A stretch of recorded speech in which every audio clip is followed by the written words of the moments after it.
ఎన్ని ప్రయత్నాలు చేసినా బరువు తగ్గట్లేదా? బీ బెటర్ ఆయుర్వేదిక్ ఎక్స్పర్ట్ తో ఫ్రీ కన్సల్టేషన్ తీసుకుని బరువు తగ్గండి. నమస్తే రమగారు. నమస్తే జయ. బౌద్ధుల స్టోరీలు చెప్పుకుంటూ ఉన్నాం రమగారు. బౌద్ధ జాతక కథలు. ఎస్, బౌద్ధ జాతక కథలు బాగుంటాయి. నీతి ఉంటుందండి జాతక కథల్లో. ఒక చిత్రమైన కథ ఒకటి ఉంది, భలే వెరైటీగా ఉంది. అసూయ ఆ కథ పేరు. బాగుంది. ఒక ఈర్ష్యాళువులు ఉంటారు చూడు, ఏది లభించినా ఇంకోటేదో లభించలేదని భావిస్తూ ఉంటారు. వాళ్ళ మీద ఈ కథ అనమాట.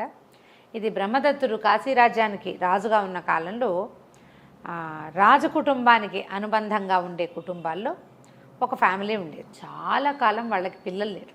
అయితే ఇది ఒక వైశ్యుల కుటుంబం అనుకుంటా. పిల్లలు కలగకపోతే అందరు ఆ కోడల్ని ఏదో రకరకాలు అనేవాళ్ళు. అంటే అమ్మాయి ఎప్పటికీ పిల్లలు పుట్టట్లేదంటే పెళ్ళై 10 సంవత్సరాలు అయిపోయింది. ఆవిడకి నెల తప్పిందని అబద్ధం చెప్పేసి పుల్లటి మామిడికాయలు అవి ఇవి తిని ఈ లేత నెలల్లో ఎలా బిహేవ్ చేస్తారో అట్లా బిహేవ్ చేసి క్రమంగా నెలలు పెరుగుతుంటే నడుముకి గుడ్డలు చుట్టుకుని ఎవ్వరికీ తెలియనిచ్చేది కాదు, అందరికీ తను కడుపుతో ఉన్నట్టు తెలిపించేది. అయితే ఒకనాడు ఏమైంది, ఆ అమ్మాయి పుట్టింటికి బయలుదేరింది. పురిటికి ఏదో మేనేజ్ చేద్దామనుకుంది. సరే పుట్టింటికి బయలుదేరితే ఆ ముసలి దాది వాళ్ళు వీళ్ళు కలిసి అందరూ బయలుదేరితే సరే కొంత దూరం వెళ్ళిన తర్వాత విశ్రాంతి తీసుకుంటారు కదా. విశ్రాంతి తీసుకుంటుంటే వీళ్ళు ఒక చోట ఆగినప్పుడు ఒక సంచార బిడారు, అంటే చాలామంది ఊరికే ఇలా పాఠక జనం గుంపుగా కలిసి తిరుగుతూ ఉంటారు. ఏదో ఒక ఊళ్ళో వెళ్తారు, అక్కడ ఏదో కొన్ని పనులు చేసుకుని చిన్న చిన్న మాటలు గిట్లు అవన్నీ వేసి సంపాదించుకుంటారు. అట్లాంటిది ఒక బిడారు ఒకటి వెళ్తోంది. జస్ట్ వీళ్ళు ఆగారు, వాళ్ళు బయలుదేరారు అనమాట. సరే ఏమైంది, ఈవిడ కాస్త కొంచెం అటు ఇటు కొంచెం కాలు చాచుకోవడానికి నడవడానికి కొంచెం వాగల్లే ఉంటే ఆ వాగు వైపుకి వెళ్ళేసరికల్లా అక్కడ ఒక చెట్టు కింద ఒకటికి ముద్దులు మూట కట్టే ఒక చంటి పిల్లాడు కనపడ్డాడు. ఆవిడకి బంగారపు రంగులో వెలిగిపోతున్నాడు. బోధిసత్వుడు అట్లా జన్మించాడు అక్కడ. ఓహో. అయితే ఈవిడ ఏం చూసుకుంది, అటు ఇటు చూస్తే ఏమనిపించింది, సంచారంలో బిడారు వెళ్ళిందా, వాళ్ళలో ఎవరైనా ఒక పేదది పిల్లాడిని పెంచలేక కానీ ఇక్కడ వదిలిపెట్టి వెళ్ళి ఉంటుంది. ఈవిడేమనుకుంది, భగవంతుడు నా కోసమే ఇంకొక 10 రోజుల్లో కాన్పు వస్తుందనగా బయలుదేరింది ఈవిడ లెక్కలట్టా చెప్పి. రోడ్డు మీద కాన్పు వచ్చిందని చెప్పచ్చు. చట్టుకున్న ముసలి దాదిని కేకేసి నడుముకున్న బట్టలన్నీ తీసి పక్కన బయట పారేసేసి ఆ పిల్లాడిని ఎత్తుకుని ఆ దాదికి ఏం చెప్పిందంటే, నాకు పురుడొచ్చిందని నువ్వే పురుడు పోసానని చెప్పు అని చెప్పి మెళ్ళో ఉన్న నగకట్టంతా ఎత్తి ఆ దాది చేతిలో పెట్టింది. ప్రాణం పోయినా ఈ మాట బయట పెట్టద్దు, పిల్లవాడు నా కొడుకు, నాకు ఇక్కడ పుట్టాడు, నువ్వే పురుడు పోసావు. తర్వాత లక్షణాలన్నీ తర్వాత జరిపింపులన్నీ ఎవరు వచ్చి ఈ అమ్మాయిని చూడరు, నా దాదులే జరపాలి. కాబట్టి తర్వాత అవన్నీ నువ్వే జరుపుతావు, ఎవ్వరికి ఈ రహస్యం తెలీదు, పిల్లాన్ని ఎత్తుకుని అత్తారింటికి వెళ్ళిపోదామని సాయంత్రానికల్లా చంటి బిడ్డను ఎత్తుకుని అత్తవారింటికి వెళ్ళిపోయింది. మళ్ళీ కాశీరాజ్యానికి చేరిపోయింది. చేరేసరికల్లా సరే ఏమైంది, వెళ్ళారు, వెనక్కి వెళ్ళిపోయారు. పిల్లాన్ని చూస్తే ఆశ్చర్యపోయారు. బాగున్నాడో, బంగారపు రంగు, వాళ్ళ ఇళ్లల్లో లేదు అంత అందం. దాది అనేది లేక కలిగిన కాయ అట్టగే అపురూపంగా కలుగుతుంది. ఇతడి మాటలే కదా మాట్లాడుకుంటారు. సరే సరిగ్గా ఈ పిల్లవాడు పుట్టిన సమయంలోనే నగరంలో వీళ్ళ ఇళ్ళకి దగ్గర ఒక వర్తకుల కుటుంబంలో ఒక కుర్రాడు పుట్టాడు, శాఖాకుమారుడు వాడి పేరు. తర్వాత ఒక దర్జీ ఒక అతను ఉండేవాడు, అతనికి ఒక కొడుకు పుట్టాడు, పోత్రికుడు వాడి పేరు. ఏం చేశారు, ఈ పిల్లాడికి సాయంగా ఆ శాఖుణ్ణి ఈ పోత్రికుణ్ణి కూడా వీళ్ళింటికి పిలిచి పెంచారు. 3 పిల్లల్ని ఒకేసారి పెంచాలనుకున్నారు. ఆ రోజులు ఆ కాలంలో ఇలాంటివి 2-3 కథల్లో చెప్పుకున్నాం. ఒకేసారి పుట్టిన పిల్లల్ని బ్రదర్స్ కింద పరిగణించేవాళ్ళు. 3 జాతుల వాళ్ళు వీళ్ళు, కానీ కలిసి ఉండేవాళ్ళు. సరే వీళ్ళని కొంత వయసు వచ్చాక చదువుకి పంపించారు. ముగ్గురిని చదువు పంపిస్తే అయితే ఏమైంది, పోత్రికుడి చదువు ఖర్చు అంతా నగ్రోధుడు. ఇప్పుడు రాజకుమారుడు పిల్లాడు పుట్టాడు కదా, వాడి పేరు నగ్రోధుడు అని పెట్టారు. నగ్రోధుడు విష్ణు సహస్రనామాల్లో వస్తుంది, నగ్రోధో దుంబరో అశ్వత్థ అది పేరు. ఆ నగ్రోధుడి పేరు పెట్టారు. భలే అందంగా ఉండేవాడు, చాలా బుద్ధిమంతుడు, న్యాయపరుడుగా ఉండేవాడు పిల్లాడు. అయితే ఏమన్నాడు, ఈ శాఖుడికి డబ్బులున్నాయి, వర్తకుల కుటుంబాల్లో కదా, పోత్రికుడికి డబ్బులు లేవు, దర్జీ కొడుకు వాడు. అయితే ఈ నగ్రోధుడు నాకు పోత్రికుడు తోడు కావాలన్నాడని వాళ్ళ నాన్న ఏం చేశాడు, సరే నీ ఖర్చుతో పాటు వాడి ఖర్చు కూడా నేను ఎత్తుకుంటాను, నీతో పాటే ఉంచుకోమంటే పోత్రికుడు నగ్రోధుడిని సేవించేవాడు, సేవకుడుగా చదువుకునేవాడు సహాధ్యాయిగా. 3 కలిసి చదువుకున్నారు. శాఖుడు ఖర్చు శాఖుడే పెట్టుకున్నాడు. ఈ 3 చదువుకుని విద్యాభ్యాసం అయిపోయాక యువకులుగా అయ్యాక వీళ్ళు మళ్ళీ తమ నగరానికి తిరిగి వచ్చారు. ఈ చదువు కోసం ఎక్కడికో వెళ్ళారు వీళ్ళు. తిరిగి వచ్చే దారిలో ఏమైంది, మధ్యలో ఎక్కడో ఒక చోట నిద్రించారు. పిల్లలు నడిచి రావాలి కదా ఆ రోజుల్లో. ఇవి వచ్చేసారు కదా, దారిలో పడుకున్నారు చెట్టు కింద. ఒక చెట్టు కింద పడుకుంటే ముగ్గురు నిద్రపోయారు. నిద్రపోతే ఏమైంది, ఈ పోత్రికుడికి పెందరాళే మెలకు వచ్చింది. కొంచెం సేవకా వృత్తిలో ఉన్నవాడు కదా, తొందరగా మెలకు వచ్చి పని చేసుకునేవాడు. వీళ్ళేమో కొంచెం ధనికుల కుటుంబాల్లో ఉన్నవాళ్ళు, పిల్లలు నిద్రపోతారు, మగపిల్లలు. చదువులప్పుడు కూడా వాళ్ళ అదే పంథా ఉంది. ఈ పోత్రికుడు ఏం చేశాడు, లేచి నగరోధుడు నిద్రపోతున్నాడుగా అతని దగ్గర కూర్చుని కాళ్ళు ఒత్తటం మొదలుపెట్టాడు. అట్లా అలవాటు అనమాట అతనికి.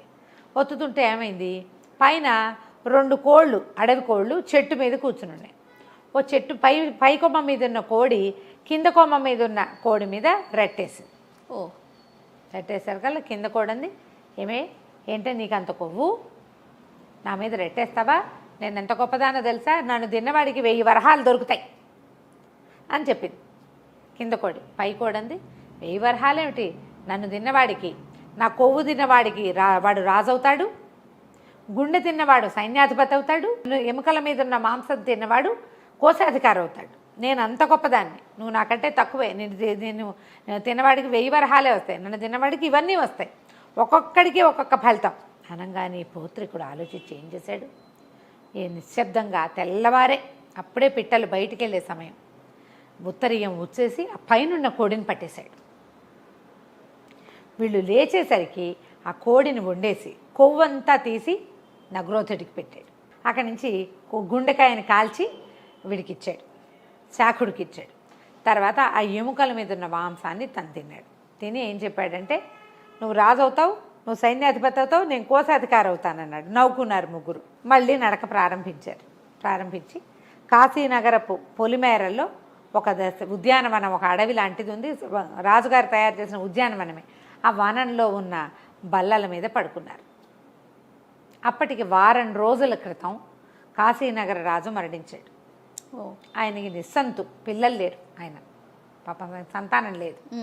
అయితే ఏమనుకున్నారంటే, ఆయన దినవారాలు పూర్తయ్యాక నగర ద్వారాల దగ్గర వెతకాలి, వాళ్ళ పద్ధతి అన్నమాట. ఎవరైనా సరే జాతకాల ప్రకారం, అంటే వాడి ఏమన్నా సాముద్రిక లక్షణాలను చూసి రాజుని ఎన్నుకుంటారు. ఇలాంటి కథలు చూసాం కొన్ని. మేళతాళాలతోటి మంత్రి, సైన్యాధిపతి వీళ్ళంతా ఛత్రచామర ధ్వజాలతోటి ఈ నగరం పొలిమేరలకు వచ్చారు. ఈ పొలిమేరల్లో ఉన్న ఉద్యానవనంలో పడుకున్న వాళ్ళందరినీ పరిశీలిస్తూ ఈ నిద్రపోతున్న నగ్రోధుడిని చూశారు. ఈ నగ్రోధుడికి కాలులో ఏకచక్రం ఉంది. చక్రాలు చూస్తారు కదా, శంఖం చక్రం చూస్తారు. ఏకచక్రం భోగి, ఇతను రాజు అవుతాడు, రాజపు లక్షణాలు అవి. అతన్ని రాజుని చేశారు, రాజుగా ఎన్నుకున్నారు. ఎన్నుకోగానే రాజన్న ఇతన్ని నిద్ర లేచాడు. నువ్వే మా రాజు అన్నారు, ఇది ఏర్పాటని చెప్పారు. అప్పుడు నా స్నేహితుడు శాఖుడిని నేను సైన్యాధిపతిని చేస్తానని చెప్పాడు. వాళ్ళకు ఉంటుంది కదా రైటు, అవి ఉంది కదా. రాజు సైన్యాధిపతి అందరినీ చక్కగా సపరివారంగా తీసుకెళ్ళాడు. పోత్రికుడిని ఏం చేయలే. అయితే రాజు అవగానే ఇతను ఏమన్నాడు, శాఖుడితో చెప్పాడు, శాఖ నువ్వు వెళ్ళి మన అమ్మానాన్నలను తీసుకురా, మనం ఇంత గొప్పది ఇంట్లో ఉన్నాం, నేను రాజునయ్యా, నువ్వు సైన్యాధిపతిని అయ్యావు, మా అమ్మ నాన్నలను తీసుకొస్తే వాళ్ళు కూడా మనతో పాటు ఉంటారంటే శాఖుడు అన్నాడు, నేను ఎందుకు వెళ్తాను, అది చిన్న పని కదా, నేను సైన్యాధిపతిని, నా లెవెల్కి తగిన పని కాదు అది, ఎవరైనా చిన్నవాళ్ళని పంపించు నువ్వు అనేసరికల్లా తను ఏమనుకున్నాడు, సరేనని పోత్రికుడిని పిలిచాడు. పోత్రిక నువ్వు వెళ్ళి అమ్మా నాన్నలను తీసుకురా, మీ అమ్మా నాన్నని కూడా తీసుకొచ్చి ఇక్కడే ఉంచుకుందాం అన్నాడు. పోత్రికుడు వెళ్ళాడు. వెళ్ళేసరికి వాళ్ళ అమ్మా నాన్న, శాఖుడు అమ్మా నాన్నకి దగ్గర వెళ్ళాల, నగ్రోధుడి అమ్మా నాన్న దగ్గరికే వెళ్ళాడు. వెళ్తే వాళ్ళు ఏమన్నారు, అయ్యా ఆయన రాజు అయితే మా అబ్బాయి రాజు అని చెప్పుకుంటాం, మేము ఇక్కడే ఉంటాం, ఆ ఊరు వచ్చి అక్కడేం చేస్తాం, మహానగరంలో మేమేం చేయలేం, చిన్న ఊళ్ళో ఉన్నారు వీళ్ళు, ఎట్లాగూ రాజబంధువుల పరివారంలోనే ఉన్నాం, ఇంకొంచెం గొప్ప జరుగుతుంది అదేదో ఇక్కడే జరుపుకుంటాం, నగరానికి వచ్చి ఆ బాధలు పడలేం, కొత్త చోటు ఇంత వయసు వచ్చాక పెద్దవాళ్ళం అక్కడ ఏమడలేం, కాబట్టి మేము రామన్నారు. ఇప్పుడు సరే అక్కడి నుంచి ఏం చేశాడు, తిరిగి వస్తూ శాఖుడి ఇంటికి వెళ్ళాడు. శాఖుడి అమ్మా నాన్న కూడా చెప్పాలనుకున్నాడు, కానీ అదే సమయానికి శాఖుడు తన ఇంటికి వచ్చి ఉన్నాడు, ఇంట్లో ఉన్నాడు అమ్మా నాన్నల దగ్గర. నేను శాఖుడి మిత్రుణ్ణి, పోత్రికుడు నా పేరు, మరి వాళ్ళ అమ్మా నాన్నలు కలవడానికి వచ్చానని వాకిట్లో సైనికులకి చెప్పాడు. చెప్పేసరికల్లా ఎప్పుడైతే శాకుడు మిత్రుణ్ణి పౌత్రికుణ్ణి అని చెప్తున్న మాట తెలిసిందో వాడిని చావచిత కొట్టండి, శని వెధవ, వాడి వల్లే నేను సైన్యాధిపతిని అయ్యాను, లేకపోతే నేను రాజునయ్యేవాడిని అనేసరికల్లా సైనికులు కొట్టారు పౌత్రికుడిని. కొట్టేసరికల్లా ఏం చేస్తాడు పౌత్రికుడు? ఏమిటి శాకుడు ఉద్దేశం ఏమిటి? నగ్రోధుడు ఉన్నాడు, నేనున్నాను, నాకెందుకు ఇవ్వలేదు కోడి కొవ్వు? ఆ కొవ్వు నాకు ఇచ్చుంటే నేను రాజునయ్యేవాడిని. తన కాకుండా నగ్రోధుడికి ఇచ్చాడు. నగ్రోధుడికి ఎందుకు ఇచ్చాడు? నగ్రోధుడే పౌత్రికుడిని చదివించింది. నగ్రోధుడిని రాజు చేయాలని ఎందుకు అనుకున్నాడు? వాడి దగ్గర రాజరికపు లక్షణం ఉంది, ఒకళ్ళని పోషించే గుణం ఉంది అతనికి, అందుకనే కదా అనుకుంది. అందుకే తనకి ఎవరు పోషకుడుగా ఉన్నాడో అతన్ని రాజును చేయడానికే కోడికొవ్వంతా తీసి ఇచ్చాడు. రెండోవాడు తమ సహాధ్యాయి, తమ స్నేహితుడు కాబట్టి గుండెకాయని తను తినేయకుండా వాడికి శాకుడికి ఇచ్చాడు. తను కోశాధికారి అంటే అది అసలు ఉందో లేదో, ఆ పదవి అసలు లేదు కూడా, తనకు చాలు అనుకున్నాడు. ఈ తన్నేసరికల్లా పౌత్రికుడు ఏం చేశాడు? సరే దెబ్బలు తిని కాశీనగరానికి బయలుదేరి వెళ్ళిపోయాడు. శాకుడు కూడా ఏమనుకున్నాడంటే కోపం వచ్చి కొట్టించాడు, కానీ రాజుకు చెప్తే అతను ఎట్లా రియాక్ట్ అవుతాడో తెలియదు. సరే వెళ్ళాడు. తనేమో ఆగమేఘాల మీద తనకు సైన్యాధిపతి కాబట్టి గుర్రాల మీద వెళ్ళిపోయాడు. పౌత్రికుడు చిన్న బండి మీద వెళ్ళాడు. శాకుడు వెళ్ళిన తర్వాత ఇంటికి వెళ్ళి అన్ని తీర్చుకుని తను రాజు దగ్గరికి వెళ్ళేసరికి, నగ్రోధుడి దగ్గరికి వెళ్ళేసరికి పౌత్రికుడు కూడా వచ్చేసాడు. జరిగిందంతా చెప్పాడు. మీ అమ్మ నాన్న రానన్నారు. వాళ్ళమ్మ నాన్నని అడుగుతాను వాళ్ళ ఇంటికి వెళ్తే శాకుడు నాకు కొవ్వు ఎందుకు ఇచ్చావు కాదు అని నన్ను కొట్టించాడు సైనికులతోటి. అనగానే ఇంత మహాక్రోధం వచ్చేసింది నగ్రోధుడికి. తను తినచ్చు కదా, సైన్యాధిపతి వాడే అవ్వచ్చు, వాడవ్వకుండా నీకు పట్టం కట్టాడు సహాధ్యాయువని స్నేహితుడివని. లేదా వాడే తినచ్చు కోడి కొవ్వు రాజు అవ్వడానికి. వాడు ఎందుకు తినలా? వాడి బుద్ధి మంచిది, వాడు సరిగ్గా ఆలోచించాడు. నా శక్తి ఎంత, నేను ఎంత చేయగలను, నేను ఎంత దానికి పాత్రత కలిగి ఉన్నానని ఆలోచించి ఒక పెద్దది నాకు, రెండో పెద్దది నీకు ఇచ్చి మూడో భాగం తీసుకున్నాడు వాడు. అలాంటి వాడిని కొడతావా నువ్వు ఏనాడైనా వాడికి సహాయం చేసావా? ఒక్కసారి కూడా వాడి చదువుకి ఒక్క గుడ్డిగవ్వ కూడా నువ్వు ఇవ్వలేదు. అయినా కూడా స్నేహితుడు అన్న ప్రీతితోటి ఇచ్చాడు. వెళ్ళిపో, నువ్వు నగరం వదిలిపెట్టి వెళ్ళిపోమన్నాడు. అనేసరికి పౌత్రికుడు కాళ్ళు గడ్డాలు పుచ్చుకొని బతిమలాడాడు నగ్రోధుడిని. వద్దు అట్లా చెయ్యొద్దు, వీడు మన స్నేహితుడు. ప్రథమ కోపంతో చేశాడు ఇంత పని, ఎప్పుడూ చేయడు, ఇట్లాంటి పొరపాటు చేయడు. స్నేహితుడిని ఇట్లా శిక్షించకూడదు.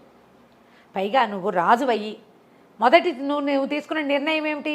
శాకుడిని సైన్యాధిపతిని చేస్తా అని చెప్పావు. నీ నిర్ణయానికి నువ్వే వ్యతిరేకివి కావచ్చా? ప్రజల్లో ఎలాంటి ఆలోచన వస్తుంది నీ మీద? వద్దు ఈ పని చేయొద్దు, శాఖ బతిమలాడుకో, నువ్వు క్షమాపణ చెప్పని శాకుడితోటి క్షమాపణ చెప్పించాడు. అసూయతోటి చేశాడు, కేవలం అసూయ తప్ప రెండో పాయింటే లేదు ఇక్కడ అని చెప్పి బతిమలాడి సర్దేసరికల్ నగ్రోధుడు అన్నాడు, సరే కోడి చెప్పిన శాస్త్రాన్ని నేను నిజం చేస్తా. ఈ రోజు నుంచి ఈ పౌత్రికుడు అన్నవాడు ఈ నగరానికి కోశాధికారి. అప్పటి వరకు కాశీరాజ్యంలో కోశాధికారి పదవే లేదు. మొట్టమొదటి కోశాధికారి పౌత్రికుడేట. జాతక కథల్లో ఉంది ఈ క్లియర్గా. పౌత్రికుడిని కోశాధికారిని చేశాడు. అప్పటి నుంచి కోశాధికారిగా పౌత్రికుడు ఉండి కాశీరాజ్యాన్ని ముందుకు తీసుకెళ్లారు. అసూయ ఇలాంటి పనులు చేయిస్తుంది. రైట్ కదా, చాలా బాగుంది రమ్మగారు. కథ కంచికి మనం ఇంటికి. నమస్తే. నమస్తే.